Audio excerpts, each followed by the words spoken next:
How to fix Instagram Reels stuck on loading. In this video, I will guide you step by step on how you can fix this. First of all, open up any web browser and go to any internet speed testing website such as fast.com. Now check your internet connection. If it is slow, then you might want to switch with data. Next thing you want to do is open up Play Store. Here search Instagram. If you find the update option, tap on that and update the app to the latest version. After that, you want to launch open settings. Now scroll down and tap on apps. A list of all the applications will be shown over here. Select Instagram. Now find the option of storage, select that. Now tap on clear cache.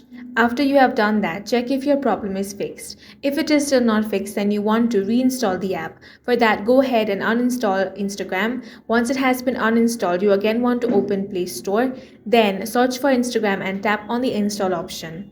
Then log into your account and this issue will be fixed. That's all for this video. If you found it useful, make sure to hit the like button and subscribe for more videos like this.